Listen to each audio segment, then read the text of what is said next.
Every single dollar you earn, someone else gets a cut. You go to work, you spend your time, you use your energy, and before you even see your money, it is already gone.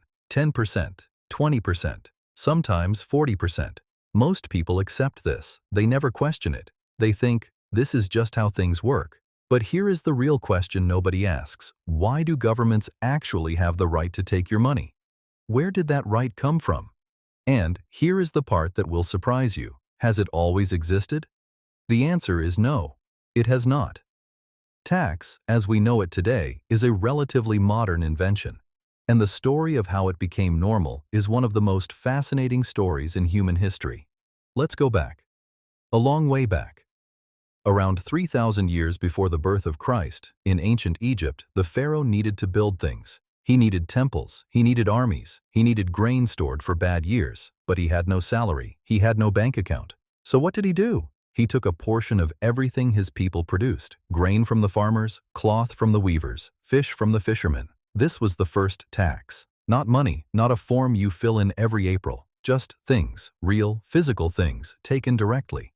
The ancient Romans did something similar. So did the Chinese empires. So did the Aztecs. Every great civilization in history built itself on the same idea. The state takes a share of what you produce, so it can do things you cannot do alone.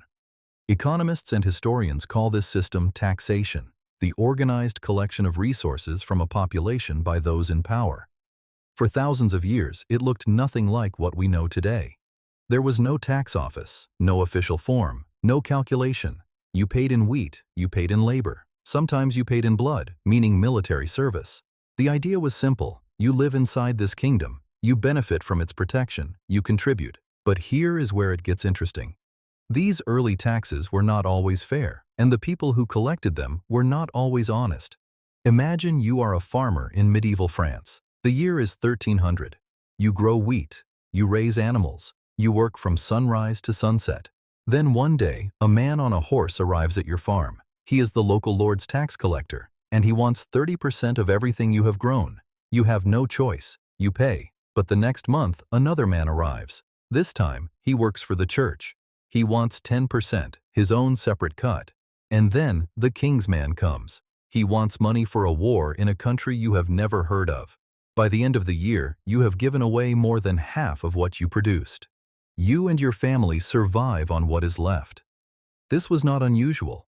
This was normal life for most people across Europe for centuries. All of this money flowing upward, to lords, to the church, to the king, is what we call revenue. Revenue is the money that governments and rulers collect to fund their power and their ambitions. And for most of history, kings needed enormous revenue to do one thing above all others: fight wars. Wars were expensive, incredibly expensive. Soldiers needed food, weapons, and pay. Ships needed to be built. Horses needed to be fed. So kings invented more and more creative ways to collect money. In England in the 1600s, there was a tax on fireplaces. More fireplaces in your home, more tax you paid. So people bricked up their fireplaces to hide them from tax collectors. In France, there was a tax on salt. Not just any salt, the government controlled all the salt. You had to buy it from them, at a price they set. You had no choice. In the Netherlands, there was even a tax on windows. Larger windows meant you were richer. Richer meant you paid more. So people built houses with tiny windows. Some places still look like that today. The word we use for this act of officially charging a tax is to levy. To levy a tax means to impose it, to make it official, to make it impossible to avoid. And for centuries, rulers levied taxes on almost anything they could think of: hats, wigs, playing cards, newspapers, even dogs. And ordinary people had no say in any of it. They could not vote. They could not protest without serious risk. They simply paid, or they faced very serious consequences. Now, here is where the story takes a dramatic turn. The year is 1776. A group of British colonists in America refuse to pay their taxes.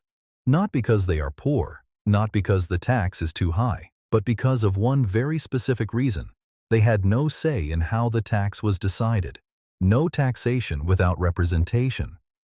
That was their slogan.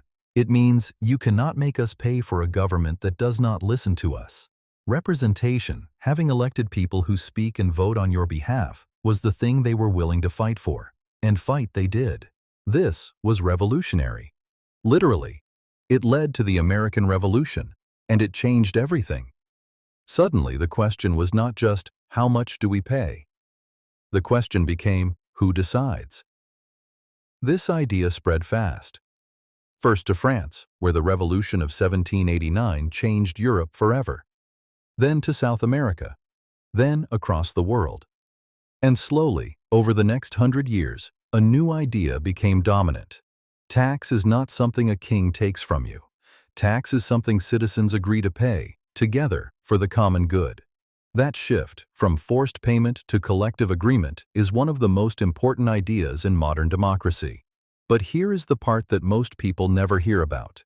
Because agreeing to pay tax is one thing, making that system actually work, that is something else entirely. For most of history, taxes were levied on what you owned or what you bought. Land, salt, windows, trade goods. Nobody taxed your salary. For one simple reason, most people did not have a salary. They were farmers, traders, craftsmen. Their income was irregular and hard to measure. Then came the Industrial Revolution. Suddenly, millions of people moved to cities. They worked in factories. They received regular wages. Every week, every month. For the first time in history, it was possible to calculate exactly how much most people earned. And governments noticed. In 1799, Britain introduced the world's first modern income tax, a direct percentage of your earnings paid straight to the government. Why 1799? Because Britain was at war with Napoleon Bonaparte, and wars, as always, needed money. At first, it was temporary. It was supposed to end when the war ended. It never ended. Wars create temporary taxes. Temporary taxes become permanent. This pattern repeated itself across the world throughout the 19th and 20th centuries. By the time of the First World War, almost every developed nation had an income tax. By the time of the Second World War, it had become the primary way governments funded themselves. And something else happened during those wars, something that permanently changed the relationship between citizens and tax. If you enjoy stories that connect history, economics, and everyday life, Michael's Mindcast has more just like this one, worth exploring when this one ends. After the Second World War, Europe was devastated. Millions of people had lost everything. Cities were destroyed, families were broken, economies were in ruins. And people asked their governments a very direct question. What do we get for all of this? We paid our taxes. We fought your wars. We lost our sons and daughters. What is the state going to give us in return? The answer, in country after country, was the same. We will build hospitals. We will build schools. We will guarantee that if you lose your job, you will not starve. We will take care of you from birth to death. This system, where the government takes responsibility for the basic needs of its citizens, using money collected through taxation, became known as the welfare state. Healthcare, education, unemployment support, pensions, and all of it was funded through taxation. This changed the meaning of tax fundamentally. Tax was no longer just money going to a king for his wars. Tax became a social contract, the unwritten agreement between citizens and their government. You contribute to society through your taxes. Society takes care of you when you need it. This idea became the foundation of modern democracy across Europe, North America, and much of the world. But here is the tension that has never gone away. Not everyone agrees on how much the state should do. Not everyone agrees on how much tax is fair. And not everyone trusts that their money is being used well. Throughout the 20th century, two very different visions competed. On one side, high taxes fund a strong public system. Good schools for everyone, good hospitals for everyone, a safety net that no one falls through. On the other side, high taxes slow down economic growth. If the government takes too much, people have less reason to work hard or invest. A smaller, leaner state is actually better for everyone. These choices, how much to tax, how much to spend, what to prioritize, are what economists call fiscal policy.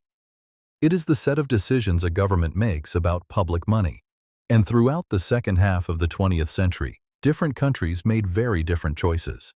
In the 1980s, leaders like Margaret Thatcher in the UK and Ronald Reagan in the USA cut taxes sharply. They believed the market would do a better job than the government. In Scandinavia, Sweden, Denmark, Norway, they made the opposite choice: high taxes, strong public services, and today, some of the highest quality of life scores in the world. Both systems had results. Both had problems. And that debate has never stopped. But here is what is easy to forget in all of this. The question is not just how much should we pay. The real question is what kind of society do we want to build? Because public expenditure, the money a government spends on roads, schools, hospitals, courts, and everything else, comes almost entirely from tax. Every time you drive on a road that has been repaired, that is your tax at work. Every time a child you know gets a free education, that is your tax at work. The money never really disappears. It just moves. Today, the system is more complex than it has ever been. There are income taxes, sales taxes, property taxes, corporate taxes, capital gains taxes. There are legal loopholes, ways that wealthy individuals and corporations reduce what they owe. And there are places where money hides from governments entirely: offshore accounts, shell companies, tax havens. There is even a name for when people or companies hide their money illegally to avoid paying what they owe. It is called tax evasion, and it costs governments, and therefore citizens, hundreds of billions of dollars every year. But underneath all of this complexity, the core truth has never changed. Tax has always been about power. The power of rulers over people. The power of citizens to demand accountability. The power of collective action. What we can build together that none of us can build alone. The pharaohs understood that. The Roman emperors understood that. The American revolutionaries understood that. And somewhere, on every pay slip you receive, you understand it too. The next time you see that deduction on your salary, that percentage taken before you even touch it, maybe you will think about the long, complicated, and surprisingly human story behind it. From grain in ancient Egypt, to income tax in 1799, to the welfare states of the 20th century. It all connects. We pay tax because at some point in history, we decided, or someone decided for us, that living together requires contributing together. Whether that system is always fair, always efficient, always honest, that is a different question. And it is exactly where I want to leave you. Do you think the social contract between citizens and governments is still working today? Are we actually getting what we pay for, or has something broken along the way? Let me know in the comments. I read every single one.